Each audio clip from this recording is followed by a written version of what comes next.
Before we start, please hear a message from International News Today Network.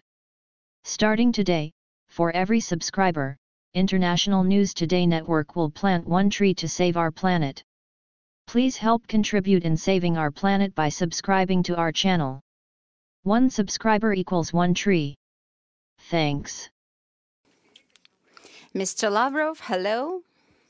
You just got back from a trip and you're going back on a trip while we are in this international isolation, and somehow you're never home. That's an interesting isolation. So thank you for finding the time between your trips to meet up with us. This is a big privilege for Russia Today, Sputnik, and RIA Novosti for all our resources. I hope that I will be able to ask all my questions, and I will start with something that our social media followers and our audience asked, because we actually did a poll or asked our subscribers what they wanted to ask you, and the most popular question was the following. I will try to reword it. We hold talks, peace talks with Ukraine, or we don't hold talks with Ukraine. Sometimes we say that it's impossible. Sometimes we say that it's necessary. And I'm saying we at different levels. And my subscribers are interested to find out. And actually, I want to ask you too, does it make any sense at all? Or is it just like some decorum?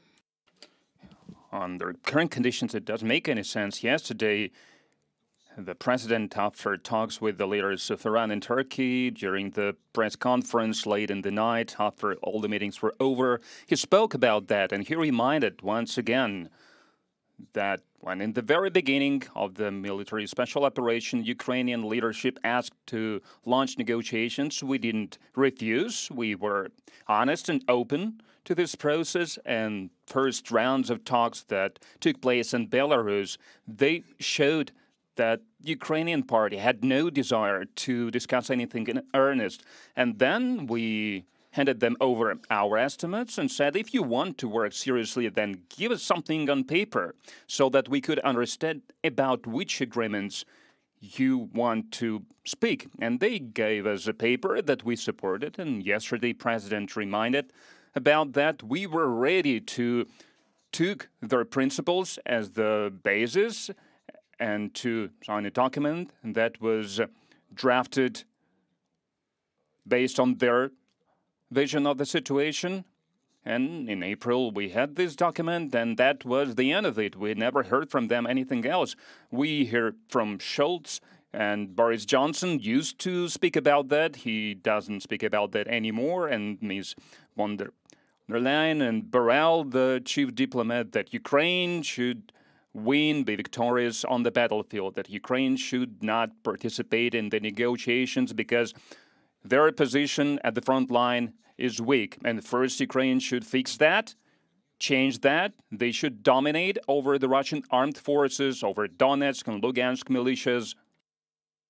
And only then, when they have stronger hand, they should start negotiations. But it means nothing, basically, because if they can't do that anymore. Because Ukraine won't be able to do that. What do you mean by this poor man's job? Both. They would not succeed, and they will not be able to put anything significant that deserves any attention from any serious officials. And what keeps them from any constructive steps, what literally, they are not just pumped with weapons, they are forced to use these weapons in riskier way, increasingly riskier way, that foreign instructors and servicemen are sitting there working with all those weapons, HIMARS and the others. It's not a secret anymore, even though our American counterparts, British counterparts, well, Anglo-Saxon thing with active support from Germans and Polish and Baltic states, they really want to turn this war into real war and to start a confrontation between Russia and European states. It's advantageous for US, for the UK. They are sitting behind the ocean, they are far away, and it is European economy that suffered the most. There were data that suffers from sanctions from the EU, and Americans suffer less than 1%. We took at the look at the comprehensive negative outcomes of those sanctions and restrictions. So here I have no doubt that Ukrainians will not be allowed to partake in any negotiations until the Americans will think that, well, enough with this chaos. Now we can let them do their things and we will see what they will do about it. Do you think it's possible, this plan, the big war plan, as you called it, this conflict between Russia and Europe, because that means nuclear war? Do you think that's possible at all? Americans, they don't really think about it. So the guys who hold office now in the US, they are quite ambitious and they want to achieve some new heights in their careers, in their jobs. I don't know how they will try to achieve these goals within this administration, but they are acting, well, irresponsibly, I would say, and the plans and they make, they're building, so they really have some risks, and we would tell them that, but they do not want to talk to us. We don't want to run after them, so we used to have dialogue, and it was useful. At least we could look each other in the eye and explain our positions, but they interrupted it after the launch of the special military operation. But the fact that they are playing a very dangerous game, I don't think they understand it themselves. But in Europe, a lot of people start to understand that. Of course, they are not thinking about it, but what do we think? Is it possible? Is this nuclear conflict between Russia and Europe, is it possible? We initiated a lot of statements, 5 Security Council permanent members, that there could be no victor in the nuclear war. It could never be started. This is our stance, and we are going to stand firmly on this stance. And we also have our doctrine that clearly stipulates what could be the case when we would be forced to use nuclear weapons, and our partners, counterparts, rivals, as they probably consider themselves. So they say foes, that's what they call us now. Of course, obviously, we consider Zelensky as a legitimate representative of Ukraine. I always wanted to ask you, but why? Because we said so many times, and that's justified, that's what's happening in Ukraine right now. It's the result of the coup d'etat that happened, well, maybe not under Zelensky, before Zelensky, but Zelensky became president because of all those events. Why did we recognize all of that? Recently, when Macron, and he had probably his own ideas of the backroom when he did that, when he put it out in the open, the phone conversations that took place early February with Putin. And so you can hear clearly Putin there when Macron tries to convince him not to delve too deep into fulfilling the Minsk Accords, what Donetsk, what Lugansk, so they're legitimate. You need to work within the context of those interpretations that we are suggesting, so that Russia and Ukraine found an agreement, and Zelensky, he wants that. And Putin told them that Zelensky is the outcome of a coup d'etat. That's true.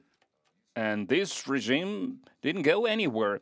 If you remember how things unfolded after the coup, first of all, Germany, French, and Poland, so those who perpetrated the coup, they spit in their faces because they were the guarantors of those agreements. The very next morning, these agreements were forgotten, and they accepted what happened. And a couple of years ago, I asked the Germans and French, guys, so what about the coup? So how do you see it? What do you think about it if you didn't demand from the putschists to fulfill these agreements? And they were saying, well, that's what happens with democracy sometimes. And these are adults who are holding high positions in their governments. But after this coup took place, after Crimeans and people from the east of Ukraine refused to recognize this coup in Crimea, it all ended with the referendum about reunification with Russia. In Donbass, it ended with the refusal to talk to the central government, central leadership, and new legitimate government launched this war, and then Poroshenko ran for president. There was a general election in May in France, Germany, Hollande, Merkel, other European leaders. They were basically begging Putin not to say beforehand that he was not going to recognize the outcomes of the elections. And Putin said back then that since Poroshenko is running with the peace slogans, that he wants to stop the war, that he wants to restore the rights of all Ukrainians, including those who live in Donbass, we didn't have anything against the legitimacy of that process, of those elections. But as it turned out, Poroshenko immediately forgot about all his campaign promises about his electorate. So he lied to them and to his Western curators, and he started the new round of war that was very hard to stop in February 2015. It took a lot of effort to stop it, and the Minsk agreements were signed, and Poroshenko said recently that he was never going to fulfill them. He just signed them to muster up some strength, economic strength and military strength, to conquer back the lands. That's why he signed Minsk agreements. Didn't we understand that when he was signing those? If you ask for my perception, I hope that he still has some good conscience on him, but it could only mean one thing, that he is now admitting about his true feelings, about his true plans, that he was never going to implement the document that was endorsed by the Security Council of the UN. And once again, openly in the public, he reaffirmed that he was not a legitimate president because he didn't think about international law. And Zelensky, who came to power, once again, he came to power using promises to establish peace, that he wants to achieve peace and calm in Ukraine, and that all citizens of Ukraine, if they want to speak Russian, they should speak Russian. No one is going to bully them, bother them. No one is going to discriminate against them. Now look at what he's speaking now. So he was the next door guy, like a teacher, a person from the people, and he defeated all those oligarchs, and he finally paid out every debt to the International Fund, and now everyone was free, and the corrupted parliament was disrupted by him. And he was always emphasizing, and there are videos, there are footage of those statements. You cannot hide from that. He was defending the rights of Russian culture, of Russian language. He's an actor, Mr. Lavrov. He is an actor. He is an actor, so it's easy for him to change opinions, to change heart. But what he said this autumn when he was asked, what do you think about the people who live in Donbass? He said, you know, there are people and there are species. That's, I'm quoting him, Mr. Zelensky now. And he was the one who said that if anyone feels Russian, then for the sake of their children, of their grandchildren, they should leave for Russia. That was literally what Dmitry Yarosh said the very next day after coup d'etat in February 2014. Russians will never think in Ukrainian, they will never speak Ukrainian, they will never honor our heroes. Russians should go away from Crimea. So I think it's some kind of a national code. I'm speaking about this elite who assumed office. It's in their DNA. There was Yatsenyuk in between Yarosh, Poroshenko, and Zelensky, who directly called people in Donbass inhuman, non-human. Remember, Poroshenko said, our children will go to school and your children will sit in the basement. He told it to his people, the people that he considered his people. And now they're saying that they will liberate our lands. Yes, but without the people. I don't know how they will communicate to those people. They will start What an uprising. people? They're just going to kill all of them with the HIMARS from America. I was hoping that they had some conscience, but not everyone is like us. If you have that, it doesn't mean that all of our so-called partners with the same level of consciousness. And Maria Zaharia and I just discussed our partners, and we of course made jokes because it's hard not to say those jokes, like Biden's a statement. And all we know about this new one is that she's gay, she's lesbian. That's all she said when she took the new office, and that's the only valuable thing about her, and that's all she wants us to know about her. And when asked what Biden was doing for 2 days, she said, well, he was thinking about the American people. Well, the Western leaders are just all stepping down. Many of them are stepping down, and many of them are showing signs of, well, I'm a woman, so I can't really say the exact words. You will probably say it better. They are showing signs of limited intelligence, I guess. They don't look adequate enough. Maybe those who will replace them will be more adequate. What do you think?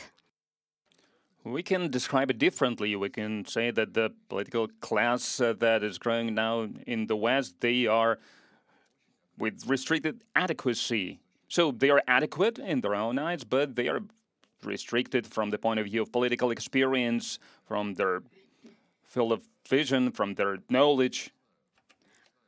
Why is that? I don't know why it's that, but a lot of people notice that.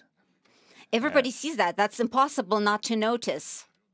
And Henry Kissinger was talking about that. He remembered Schroeder and Chirac, and, well, not in a rude way, but he made it clear that there is a strong contrast. So this average attitude towards political processes, and that we should elect people who are clear, who will use very simple things to talk about. So now they have this green transition because everyone is choking, everyone is going to die, dolphins, fish will disappear, and the people will left alone in the desert. So now they have this green transition, and President Putin spoke about it, how they were building it, escalating it in their policies. And it was a great failure because they didn't really think it through. As for adequacy, well, I don't know why it's happening, but the lack of really flamboyant, bright leaders, so it's something really convenient for them. Democrats, I guess. Rothschilds, Rockefellers, or who? So the European Commission, 60,000 of them, that's a lot. They become a thing in itself. Poland and Hungary, they are asking question now, why do we have to listen to these people, including regarding those areas where we never let them make decisions for us? So it's the American-type deep state in Europe. And they are not that deep, so they're elite, European Commission. So like shallow state, really. That's right. That's what it is. And so this pendulum is swinging from one side to the other, and this pendulum is on the side that was associated with the fast integration. Now it is going to swing to the other side when demands imposed by Brussels, like I said, they are not always based on some legal, lawful agreement, so they start to irritate, they start to stand in the way for the nations to build their internal policies in accordance with their traditions, their politics. So now they are bothering Hungarians about propagating the non-traditional values. But they don't want to, like we don't want to, many others don't want to. But the European Commission starts to demand to change their stance, or we won't fund you, won't allocate any funds to you. That was already agreed upon. And I think that it's sad for the European Union. But it's a happy thing for us? It's a good thing for us? I don't think it is. So we should not be gladdened about people in Europe living in poor conditions. Of course, we don't want them to freeze to death, but maybe if they get sick of all the impositions, maybe good things will happen and national politicians will come to power who will want to have good relations with Russia, because it doesn't benefit anyone to have conflicts with Russia. Well, I guess it's a healthy process when people get rid of illusions that Brussels is going to make every decision for them. It is going to be the same thing every day, cheap energy, cheap food, everything is going to be, well, I guess it has to be done for the sake of Europe itself, for the sake of the nations that inhabit Europe. But how it is going to happen, I don't know. We are not going to be glad. I don't think we are going to be much concerned about this. I think we just need to take position on the side. So you chose this, you want to live in these conditions, you want to get rid of those ties, natural ties, advantageous ties that were built for decades in energy and logistics and supply chains and transport communications. Well, it is up to you. We are not going to impose ourselves on you. But when you will complete this process, if you would be able to complete it with a profit for yourself, which is impossible, it will cost you dearly for future development of European economy, then please don't ask us to return back to any agreements, because you proved that you are unreliable and we can't make any strategic investments considering the development of our country and the development of its external ties. We cannot plan ahead based on with such partners. We are going to have different partners, and we always had them in the East, in the South, in other continents. But now when the share of the West in our external economic ties has drastically decreased, the share of other partners will increase. And as for those trends that we can see now in Europe, it is also irresponsible from the point of view of explaining the reasons to the people why this crisis is happening. Scholz is saying that I have no doubt that Russia wants to restrict gas supply along the Nord Stream due to the political reasons, not due to the technical reasons. So he has no doubts. Even though the facts that we were naming a lot of times, and the president talked about this, and they show that Europe systematically, consistently decreased the capacity of Nord Stream 1, and then so they left Nord Stream 2 pending, and they were introducing restrictions on using Nord Stream after all the investments have been made, and the rules cannot be changed. Investment rules cannot be changed at that stage. But the European Commission insisted, and they did that. Instead of 100% of the pipeline capacity, they restricted the pipeline with half of its volume. And there were a lot of other things. And speaking about any accusations, now we are blamed for using hunger as a weapon, or Ursula von der Leyen is doing that. So hunger, starvation, and cold. So just general frost, and now we have the general wheat and central heating. U.S. Secretary of Treasury said recently that the U.S. will not allow Russia, China, or anyone else to change international economic rules that were approved by everyone. They just like saying all those really big words. And then they said that we would not allow Russia to use economic integration processes as a weapon. I think that's really going very far. So it beats every other things that they used to say. But that's them organizing because they have no other explanations for their failures. Very true. You mentioned green energy and the transition, and you said that some Eastern European countries are not happy about some parts of the Western agenda, like gender rights, gender minorities, and things like that. Well, you're a very experienced politician, and maybe some things are more clear to you. We're not experts. You said that they come up with this agenda. They thought of the green energy and Me Too and the multiple genders and the gay rights. They now have some issues with math because minorities can't study math. They can't call mothers mothers, or breast milk, they can't say breast milk anymore. So people are asking these questions. So what's the idea behind it? Because everybody thinks that somebody's behind it and this benefits someone, but we can't figure out who benefits from this. What do you think? Who is behind this?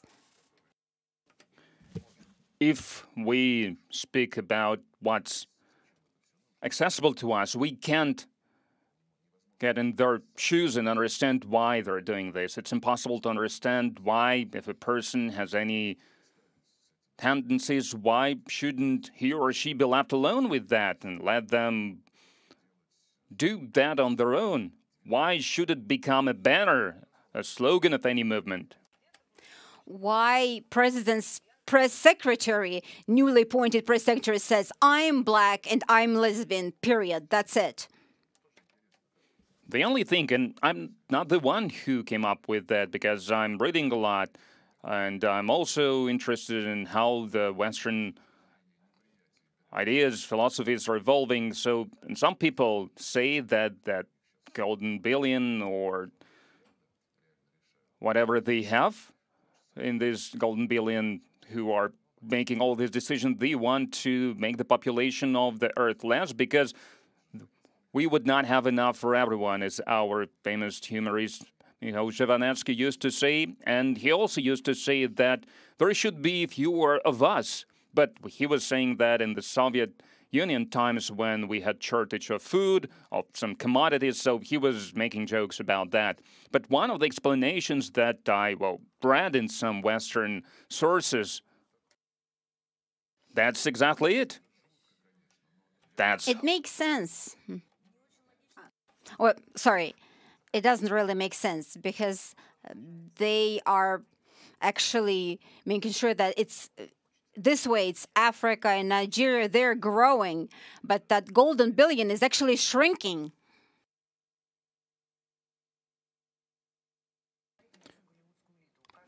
By the time they get there, look at the Hollywood actors. Everybody now has a transgender child or a non-binary child. So they're starting with themselves. Well, maybe it's part of their plan to share less. I don't know. I said that I couldn't explain that clearly and sensibly, but one of the versions, I guess it's some kind of conspiracy theory, so I just told you about that. Well, before the special military operation and now, many think that they won't be able to manage without us. And we now see that they're actually going back on some of the sanctions. The new sanctions that they just passed, what was it? Was that new sanctions? Did they roll out new sanctions, or did they actually cancel some of the previous ones? But what if they can live and solve all the problems without us? Can they live without our energy? Maybe not next winter, but the winter after that, if they stop using Nord Stream 1, never start using Nord Stream 2, is that a possibility? What do you think about that possibility? As for the next sanctions package, what are those sanctions or lifting sanctions? So it's both, because they have no more means to deal any damage to us, and now they have to think about what they have done and what's the impact on them. So now finally they have started considering that. So that's why they introduced some clarifications, the way I see it, that allowed them to serve as the Russian food experts. For months, they have been saying that we were the one to be blamed for a food crisis and that food, like fertilizers, are not sanctioned against. So Russia stopped trying to get out of that, so sell your food. And we were saying that, yes, food and fertilizers are not sanctioned, but insurance, shipping, our vessels that are supposed to enter foreign ports, and foreign vessels that are supposed to enter Russian ports to carry those commodities. That was sanctioned almost right away. So facilitating the process. So when they're lying to us, saying that we're not the ones who did that, it's up to you, so still they want to drag the Secretary General of the UN into their games. When he got really worried about food crisis, he came to Moscow, he met Putin, and he suggested a package deal. So there is a Russian grain that has to be freed from those artificial illegitimate restrictions that I've mentioned, and there is Ukrainian grain that should be demined. And he suggested a package deal. So, okay, Guterres, will make the U.S. to lift all the impediments on the path of your grain, and you will agree with Turkey and others to demine the Black Sea to allow the grains out. And we said, well, they can demine the Black Sea without us, but if you want to, we are ready. And he was promoting this package deal, and our colleagues last week went to Istanbul to agree on how this might work, and they agreed on some basic principles in accordance with which the Ukrainian grain will be exported. And when our delegation reminded about the second part of this package deal, so let's speak about that, Ukrainians refused categorically, and the UN delegations, they were modestly keeping silence. And yesterday we sent a message to the UN Secretary General. So what's happening? It was your initiative. So let's first deal with the Ukrainian part, and then we will deal with the Russian part. But that's so just wrong that people, so dishonest for people who are involved in the high-level politics. I'm sure that the Secretary General is under huge pressure from the US, from the UK, who are sitting in the Secretariat around him, holding positions of the deputies. And they have privatized, basically, this structure, and they use it in their interest, which is sad. What is the technical side of things? How do they go about applying this pressure? What are they doing? Just explain it to regular people. I don't think they use some personal blackmailing, because when ambassadors are voting during the General Assembly, they approach them and they say, we introduced the resolution against Russia. Don't forget that you have a bank account in Manhattan and your daughter is going to Stanford. Well, that's something similar. I think here they are not that open about that. But most of the employees in the UN are from the West, because the number of the Secretariat officials. So it depends on the fees that you pay, contributions that you make. And in a lot of cases, they are not as neutral as it's stipulated in the UN Charter, in the provisions on the Secretariat. But that's life. I'm just stating it. That's how it has always been.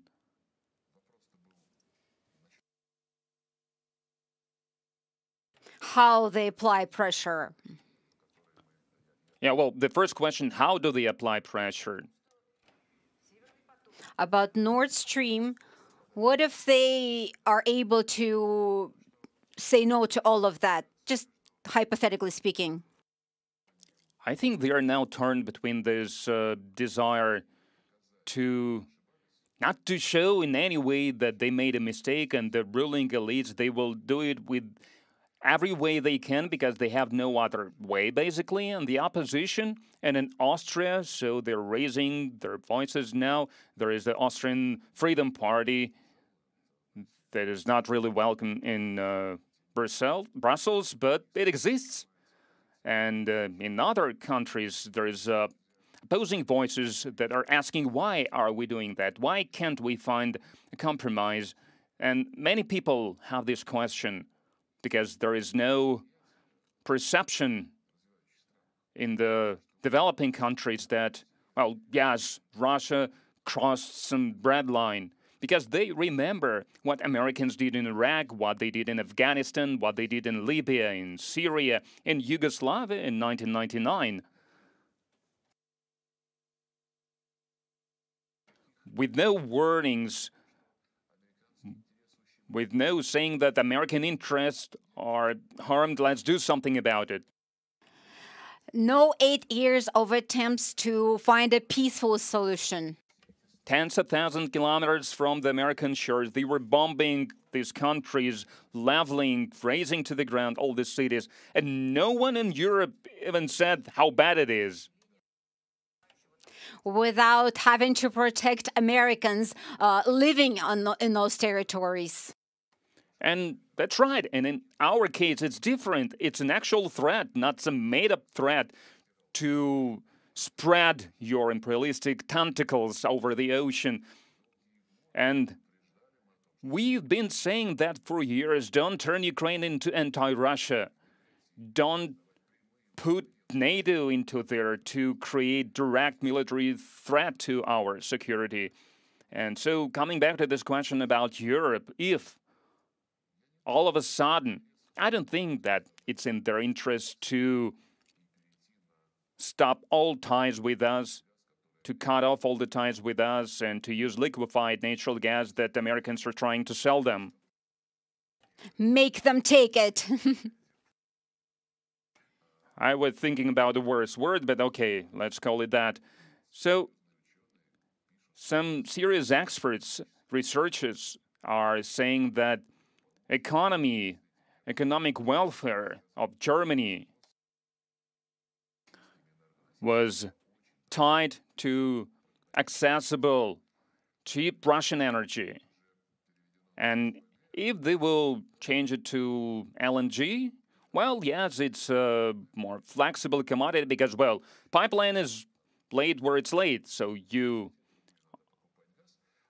can only get it from there, buy it from there. And then LNG, you can sell it anywhere. But when in Asia the demand was higher, Americans were selling LNG there because they got more money for that.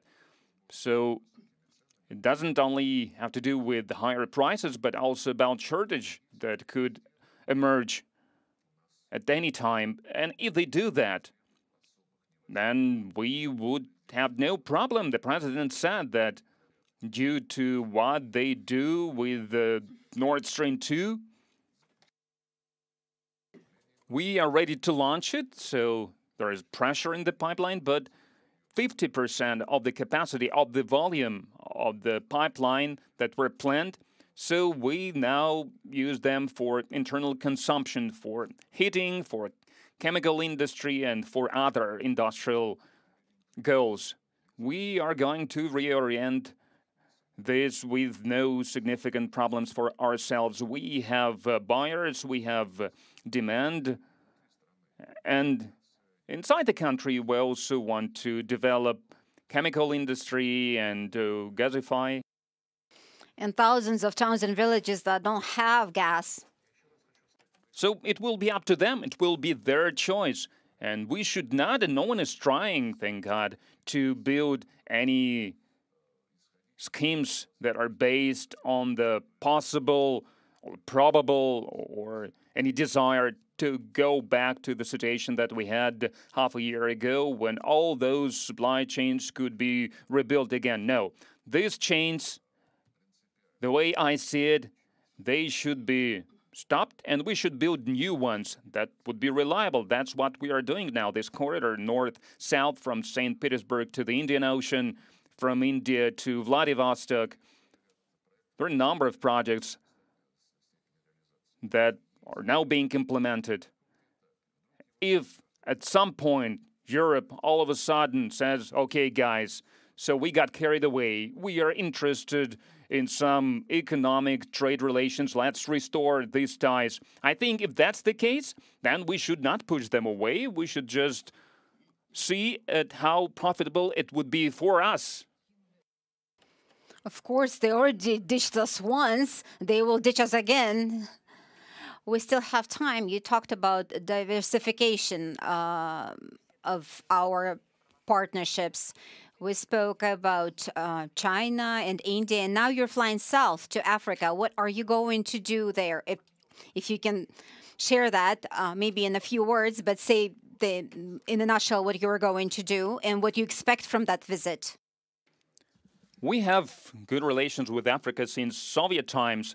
The Soviet Union was leading this movement of decolonization. We were supporting in their struggle for freedom. Then we helped them to build independent nations, to build their economies. Hundreds of enterprises were built that now serve as the basis of the foundation of the economies of the African nations, a lot of African nations. And we are leading this movement to make this decolonization as an inherent part of international law, of international life. Then there was a period when the Soviet Union was, well, collapsing. There was the Russian Federation that emerged. There were urgent problems, not in Africa, but much closer, first of all, inside the Russian Federation. But for many years now, we have been restoring our presence. Africans are reciprocating, so we never taught them anything. We've never forced them to do anything. We always helped them to resolve the tasks and to live in their countries the way they wanted. Well, they do think that we taught them, but in a good way. We didn't lecture them. We were helping them to achieve goals that they were setting for themselves. We were never saying, don't be friends with America or anyone else. Yes, we didn't lecture them. We do not lecture them, unlike Americans who travel across Africa and they say, don't talk to Russians, don't talk to Chinese, because they have their own agenda, even if they build trade ties with you. And we always had mutual visits. Once a year or once 2 years, foreign minister visits African countries. We are trying to plan it in this way to cover as many countries as possible within a period of 2 or 3 years. This year there will be Egypt, Ethiopia, Uganda, and Republic of Congo.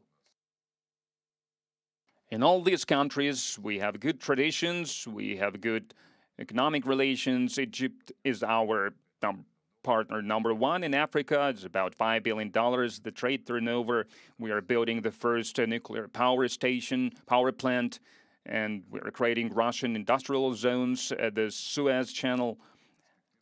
And it is becoming even more promising within the context that of the decision that was made last year by the African Union about creating the free trade zone on the continent. So the decision has been made already, so now it will take some time to agree on details, on fees, on tariffs that will be used within this zone. But for Russia, as an emerging, growing partner of Africa, it could be profitable, beneficial to increase our trade turnover and investment volumes. But we have modest figures in comparison with the US, with China, with the European Union. And in this sense, we should work with our partners, with our colleagues, work on the second summit of Russia-Africa. The first one took place in Sochi in 2019. We plan the next one to take place next year. In Odessa, right? For example. Well, I guess not in Odessa. We will announce it at a later stage. But at the same time, we are going to hold roundtables on trade, on energy, on cybersecurity, on agriculture, on nuclear power, economic forum. We should increase the volumes of mutual trade because we're speaking about 1.4 billion people in Africa and China, India. It's a powerful part of the modern world, and I guess it is the most promising market there is. So, long-term campaign and states that look into the future, they are building long-term strategy in regard of Africa because it is the continent of the future.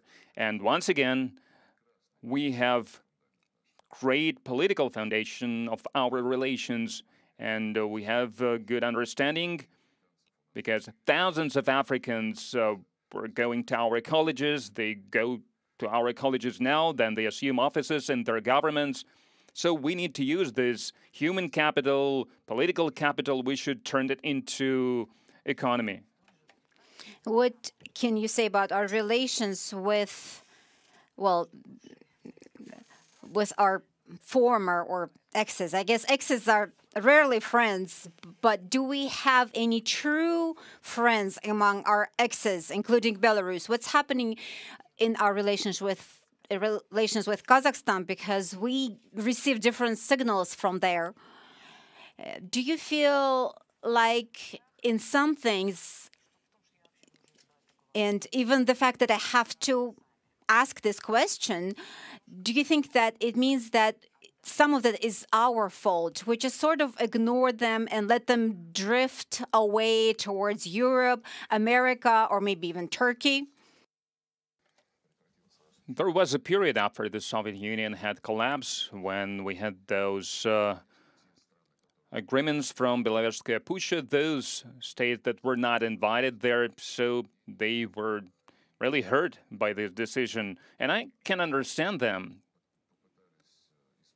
Then we tried to fix this situation, to smooth it out, so to say. Before the end of the 1991 in Almaty, we held a special summit, but still, so there were some bad blood, kind of. But first of all, well, that was an event, and then some processes followed, and after everyone got independent and sovereign, our leadership, they didn't pay a lot of attention to not to allow some kind of falling out with our close neighbors, close allies, close partners with millennial history of coexisting. Why I remember that? Because I was Deputy Foreign Minister in 1992 to 1994 until I moved to New York. And I was in charge of international organizations, and at some stage, Mr. Kozyrev asked me he put me in charge of the CIS. So I didn't do that for a lot of time, but the situation was not really bright for us. Because, well, obviously it was not the foreign ministry that made the decision about building policies in this regard, so the president's administration was making this decision. Everyone thought, where would they go? Because we were always living together and we speak the same language and we went to same schools and we shared same tastes. So, okay, we will live as we live now. An economy, so it was so intertwined. It has become so intertwined in those centuries even. But the West was not idle. If you look now at Central Asia, how many forums they have there? Central Asia plus someone. I'm speaking about plus the US, plus the EU, plus Japan, plus China, plus Turkey, plus India. Well, and plus Russia too, because despite having the CIS, the Eurasian Economy Union, and the CSTO, we didn't have an organization with all 5 Central Asian countries and Russia together. Now we have one.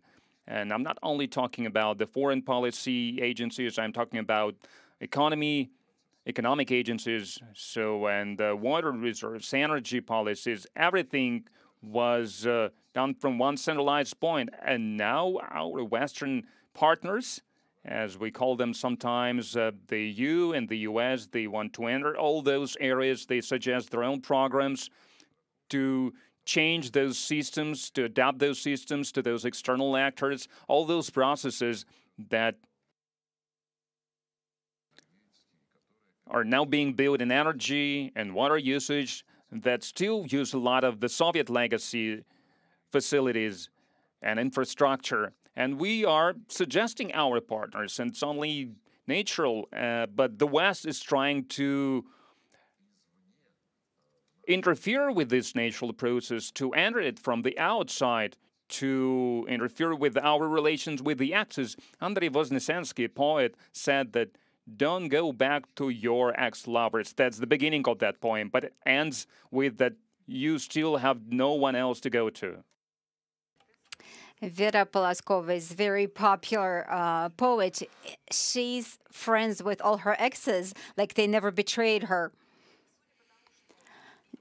Judging by what you said and what we all keep saying, and the foreign ministry said before the special military operation, you didn't really know about it, at least ahead of time. You didn't really get much notice. Well, that's what it looked like. May I ask you, how did you find out about it and what did you feel? Because I remember what Tigran and I felt when we found out about it, and it would be, could you share what you felt? And what do you think about the so-called scared patriots who left and they're embarrassed and they're in different countries now? It's about when I learned So about that's not that. a state secret. It's not a state secret, but I would not want to delve into that, if you permit. As for feelings that I had when it was announced,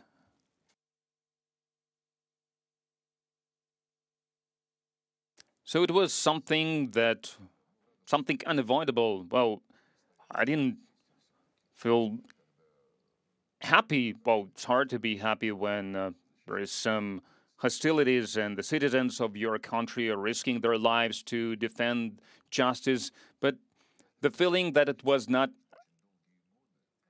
unavoidable, and some sense of relief, because for years we could not answer the questions from those people from Donbass and from Russia. Yes, 100%. For how long we will tolerate them making fun of the UN Charter, of all the accords that was sabotaged openly?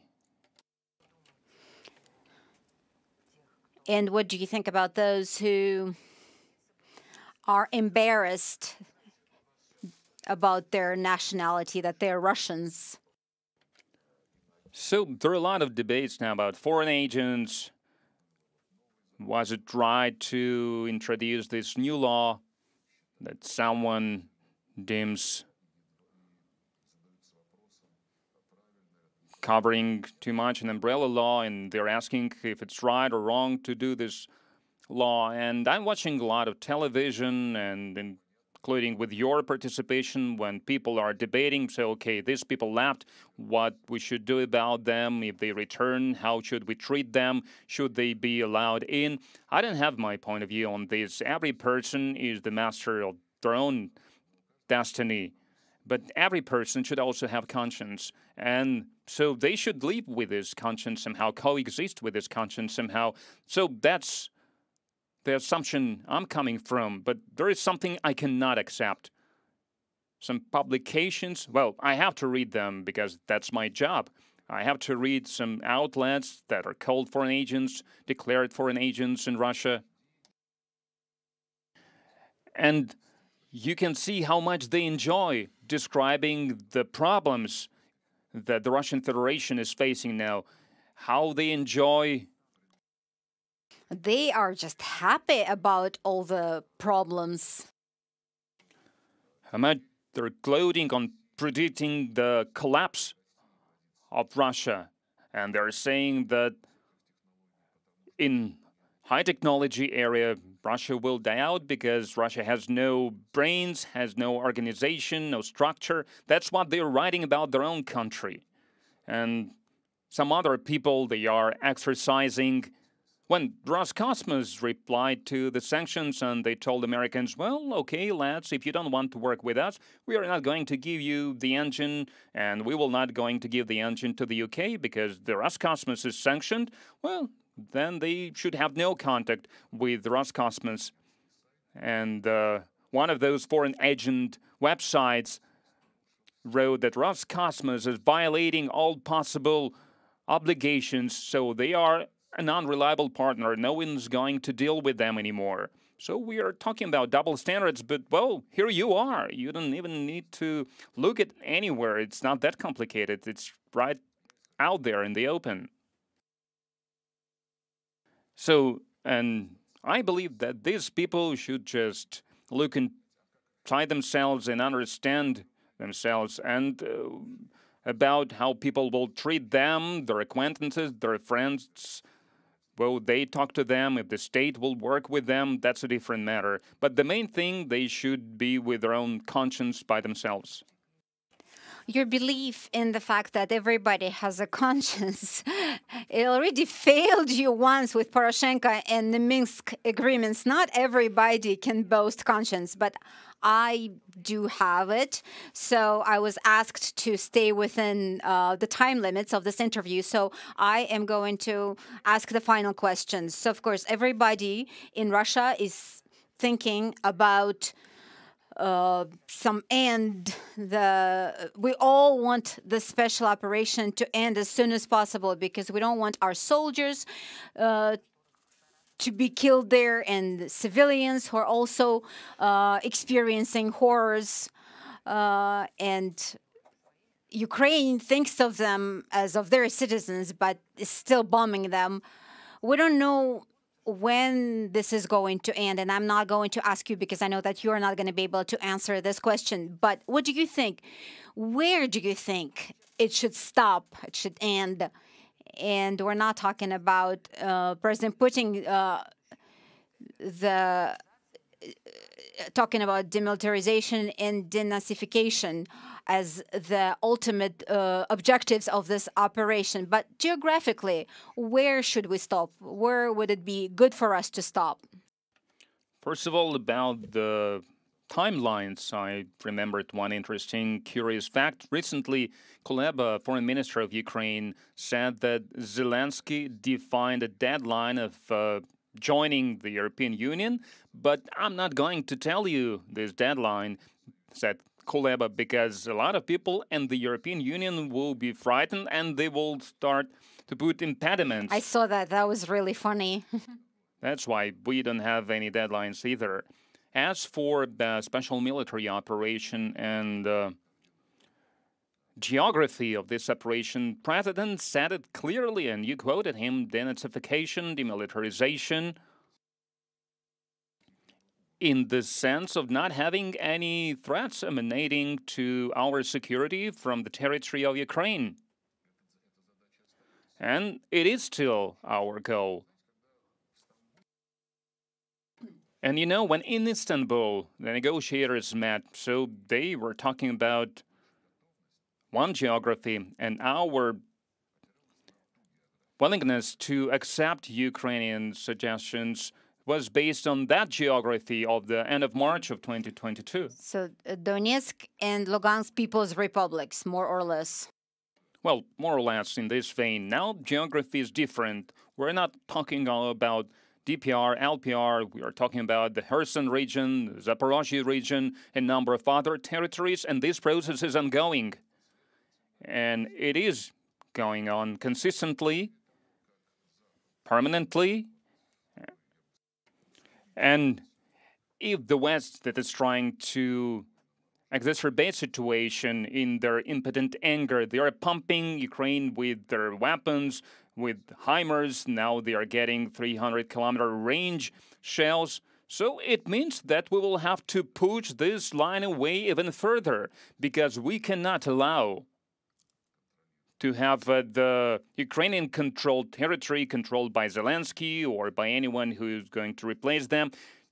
We cannot allow them to have weapons that would pose a direct threat to the territory of the Russian Federation and to the territory of those republics who declared their independence and who want to think about their future by themselves.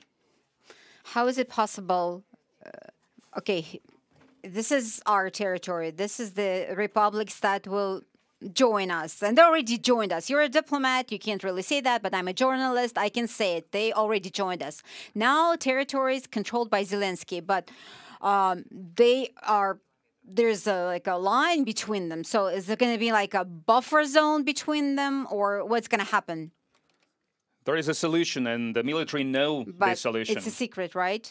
Is there a chance that we will leave without finishing the job?